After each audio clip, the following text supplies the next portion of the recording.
Hey guys, Tomboy601, and today we have Yoshino, the all-new legendary tier Japanese heavy cruiser, battle cruiser, whatever you want to call it. The big old cruiser that costs, well, it's probably going to cost you a good chunk of money in order to obtain this holiday season. If you're interested in learning how to obtain the ship, I have a whole video that we go over the maths for establishing it.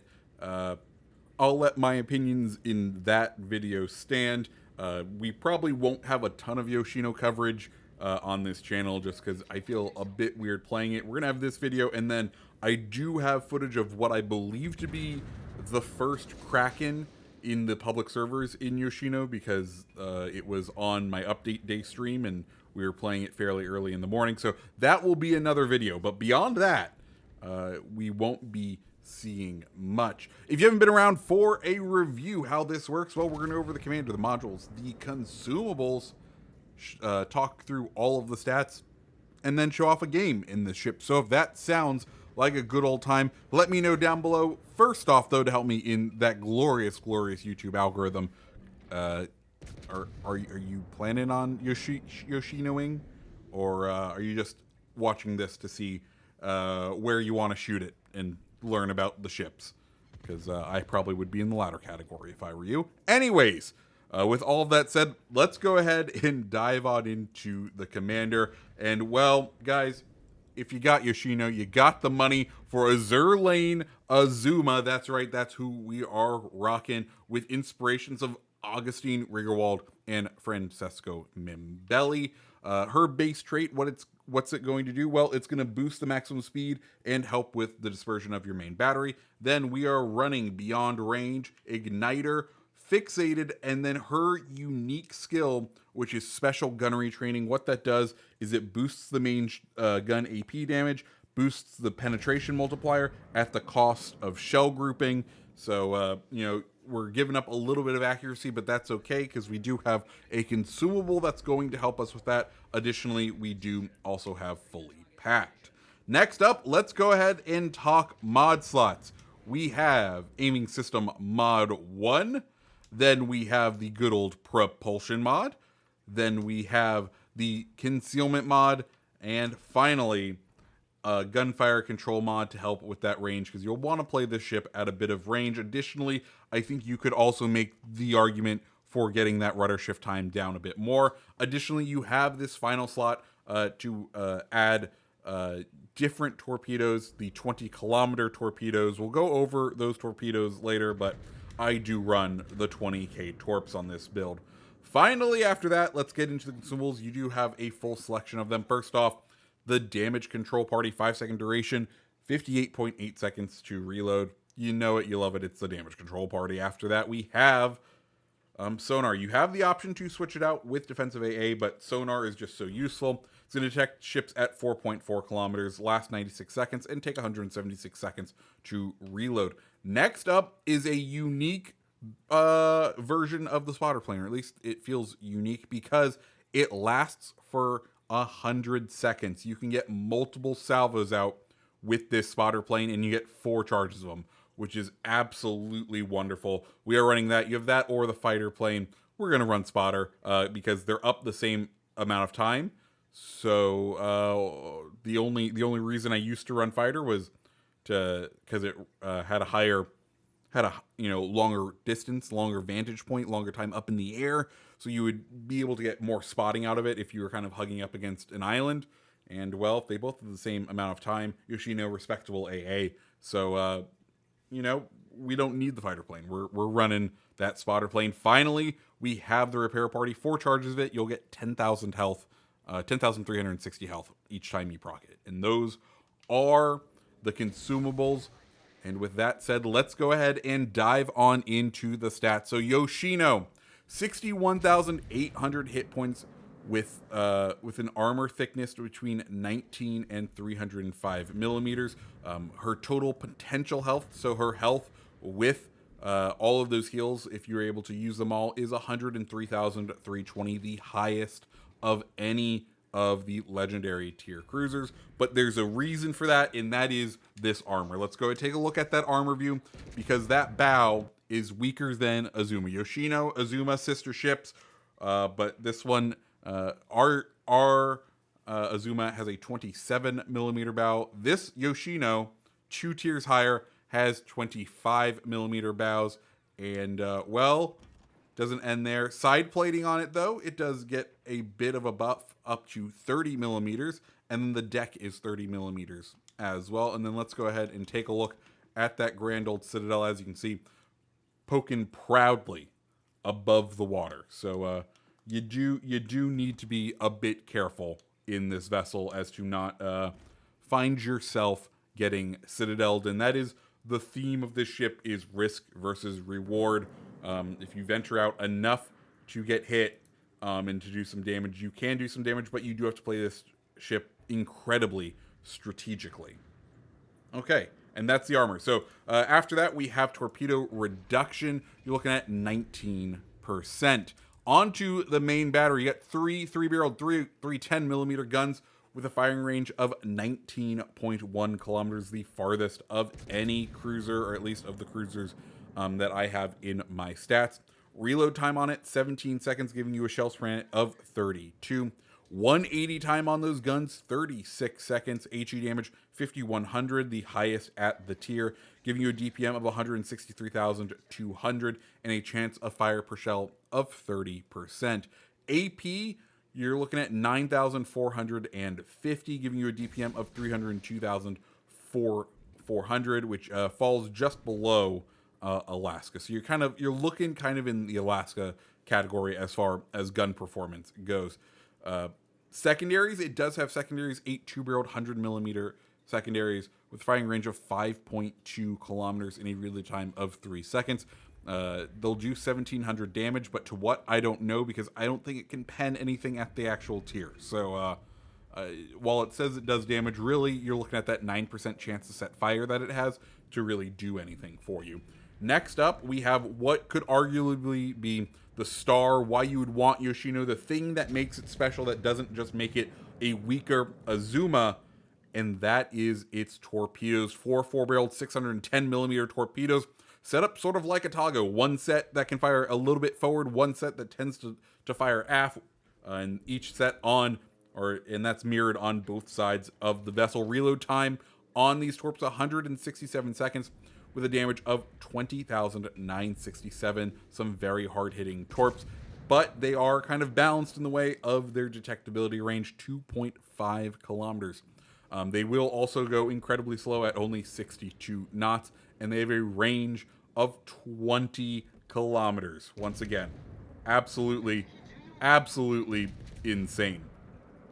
AA, you have a 5-kilometer range with the first AA bubble starting off at 166, which is fairly mediocre for the tier, and then that max DPM going up to 463, which is also slightly below average for the tier, or it's like right in the middle of the tier, but that's mainly because of what we have at the tier. Alaska, Worcester, Des Moines, Minotaur. You think the American ships tend to have very good AA as far as cruisers go, and then you have Minotaur, which is an AA platform. So like, it's middle of the tier, but that's because the majority of the cruisers that we currently have at the tier are either American or specialized into kind of AA roles. Max speed of the vessel, 34.5 knots with a turning radius of 920 meters and a rudder shift time of 13.9 seconds.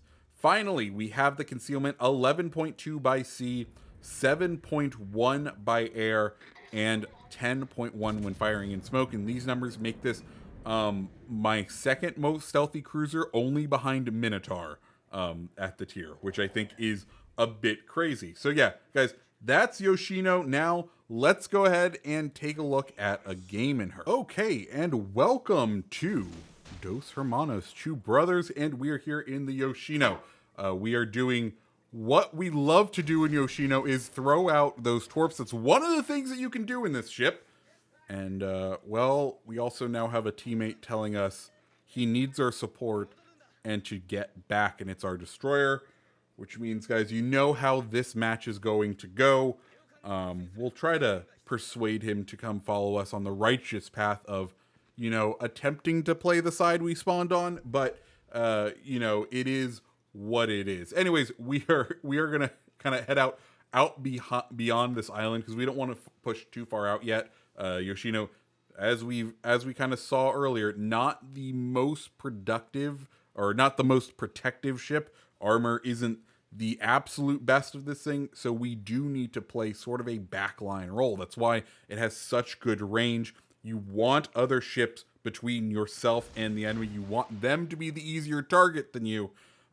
You have these torps to be able to throw out when necessary, but you want them to kind of be, you want the other ships to be the thing that is drawing their attention. So as we get in our other turn, we're setting off more torpedoes because, you miss 100% of shots you don't take, as a hockey person once said. And in this case, we are taking those shots with our torpedoes, and they look, at least one of them looks like they're going to hit. Musashi pops up here. He eats one of our torps, which is fantastic.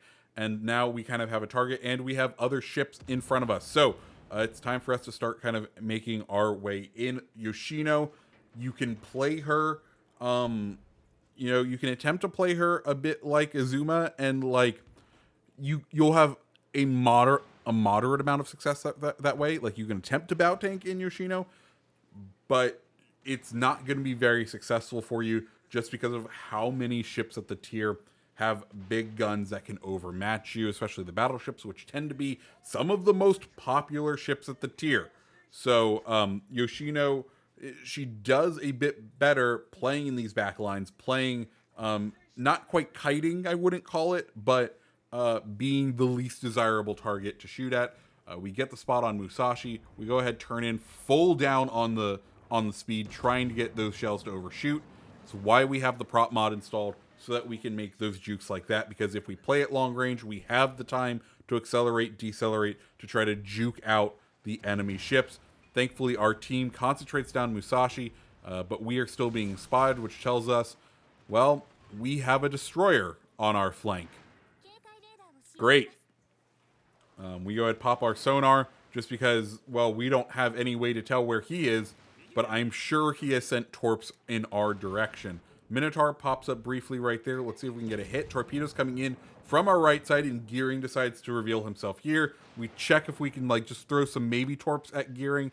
He falls behind the island. We're like, okay, let's let this segment reset a little.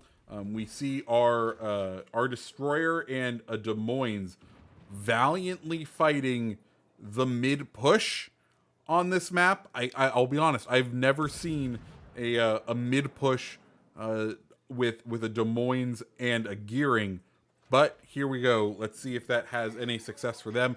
Good news, it does look like they're having this Alaska back up, and if he can continue this trend, we're going to use that Minotaur smoke screen to kind of get across on this path. We go ahead, throw up our plane because it does have a nice long return time. Enemy Yamato pops up as the smoke starts to disappear. Not our best thing, but we're still within concealment range, which is excellent because we have this broadside Alaska. And let's see what we can do with a broadside Alaska. A pretty healthy chunk. It's exactly what we want. We now have the main island between us and Yamato, seeing if we can get another hit, get another peek at this Alaska. Of course, he pops up as we are concentrating with our torps. We'll see if we can throw some shots into Alaska, see if they do a bit better. Not quite. So we're going to continue to turn out here. We don't want to really engage that Yamato yet. His guns are very scary for us. And as we can see, here comes some shells coming in. We get a big old love tap from him, and I can confirm it does hurt. We're kind of peeking. We know that that destroyer is out of his smoke just because Yamato not in our firing range anymore, not in our detectability range, but we are still spotted. So we do have to be careful of torpedoes, and our sonar is down for the moment. Now we're going to kind of flip over, and This is where I forgot he had shells coming in, and well, yep, that's what Yamato can do to you. It really does a number to you if you're not playing Yoshino correctly.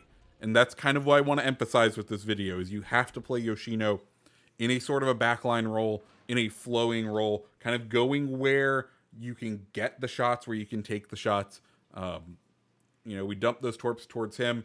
Now we're going to swing back in, use that island cover to try to move forward. Our team is kind of off here on this flank. See what we can do over here. Take this time, heal up a bit, because we do have those 4 heals. And they're going to recover 10,000 health each time we proc them, which is pretty dang powerful for the tier. So we're kind of looking, seeing what we can see, prepping to see what we have. We can see our mid push has been defeated. It is now going to be 2 cruisers versus our gallant. Is that a word that might? I don't know. Listen, don't try to push mid in a destroyer. Your strength is concealment in your ability to make us guess where you are. And if you sit in mid, it's a very small area for the enemies to guess where precisely you are. Yamato taking up a pretty clever position on this island to protect his flank and to give him some pretty good shots onto our two guys over there. But we're gonna go ahead, try to sail in here, because at this point I'm like, can we make a torp run work? We have Yoshino. We have the torps, right? By the time we get there, our rear launcher will definitely be reloaded. Maybe our front launcher will. And we're gonna have to make something happen, because a Minotaur versus a Gearing, I'm not so confident in the Mino's ability to do much. So we're gonna push full steam ahead. We see Shimakaze takes out our Yamato that's been sitting in the base, which is not a good sign, because well, that base is starting to take over. At this point, there isn't much we can do. We could try to turn around, but I don't feel like we precisely have the tools to deal with a Yamato or a Shimakaze. Preferably, our Des Moines would be able to disengage and head back to the base, but at this point, if he disengages, he is giving broadside to that Yamato, and that is definitely not going to end well for him. So my plan at this point is push through Yamato and hopefully swing back around, and maybe someone will get a hit. If not, that's going to be the game. And as you can see, it's taking us a little bit of time to push in to this Yamato. So the speed of Yoshino, not exactly its strength. We go ahead and pop our sonar, because we know we're kind of going in a straight line. We want to be able to see what Yamato's doing on the other side of this. If he knows we're coming around, we're going to peek around the corner. His rear turret is ready for us. It knocks our front gun. We get 1 citadel on him. Our second salvo gets a couple more. Our final salvo gets 1 more citadel. And then the piece de resistance, we drop the torps and say, F this, we're out of here. And Gearing has let up a little flag in the air saying, this is where I am. We're going to load HE and push in with our 45 seconds of sonar remaining. At this point, not looking good for us as far as winning the game, but we can go ahead and go down in a valiant effort, and we can show what the HE can do, because, well, it will slap destroyers if you can get the shells to land. And generally, Yoshino, pretty good accuracy. So you have that ability to slap around some enemy destroyers if you can get them spotted. So we're going to go ahead, fire the rear turrets, fire the front turrets. That's all we had for Gearing. Time to swing the turrets around, but in hope that there was one of those bad guys still in the channel. But it appears they have all pushed towards our base. And with that, it will be game. But guys, that's Yoshino. I enjoy her, but I won't say that she's really worth what you would potentially have to pay for her. Guys, if you like the video, go ahead, hit the like button, hit the subscribe button, and I hope you have a fantastic rest of your day. See ya.